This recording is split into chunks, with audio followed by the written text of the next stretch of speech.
I'm Chonda Pierce, and you're watching 117 TV.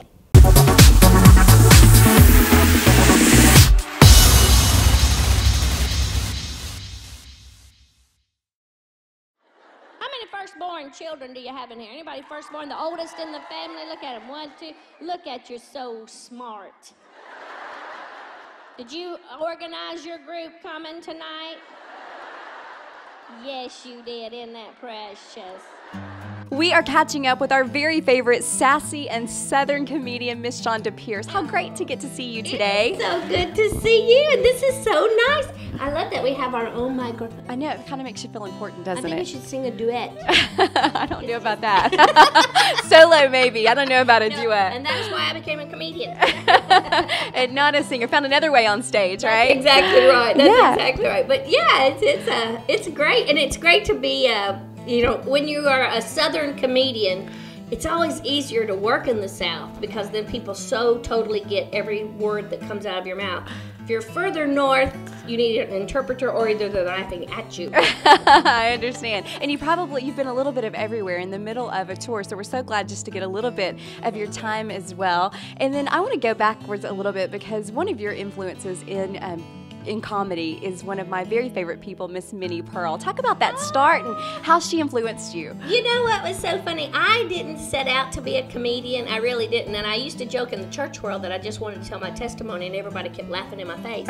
You know, so I wasn't a very good evangelist. And so I fell in love with hearing her tell a story that could provoke a laugh out of a crowd. And I got that influence because I impersonated her for 6 years at a theme park called Opry. And it was a show that told the history of country music, and yet I didn't know that much about country music, and I had grown up in in a very conservative childhood parsonage. My dad was a pastor, and so like good preacher's kids, I hid a radio under my bed, and that's how I would find out about different kinds of music and rock and roll and all that. And so when I got the job at Opryland, it was really just to save my job because I didn't know how to dance.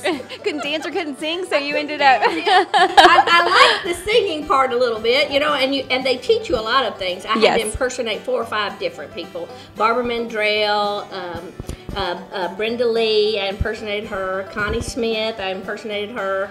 I impersonated Martha Carson and Dolly Parton. Oh, how fun. I used socks. And then the Minnie Pearl part was definitely...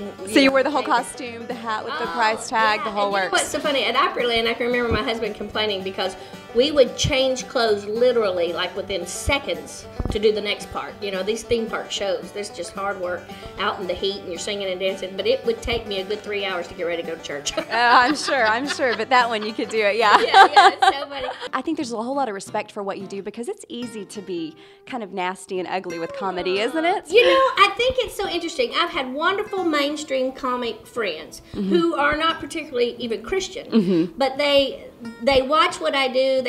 There was a time when clean comedy was considered soft. Yes. It was hokey or redneck or just y'all, hi y'all, But now it's a totally different thing. In order for in order for Jeff Foxworthy to maintain you might be a redneck there's got to be some brains there because that you just run out of words. Yes. And I think you're right. It's easy to throw the shock out there. It's easy to be dirty, because it's always, that's the uncomfortable laugh. Right.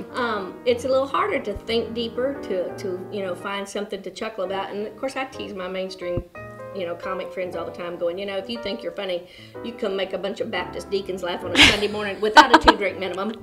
We'll see how funny you are. You don't have that on your side, that's for sure. That's for sure. More of a challenge.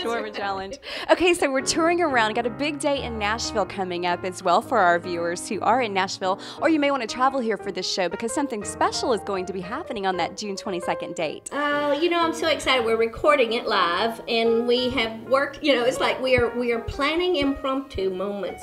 But there's always the second thing for a comic I've been doing this for about 18 years.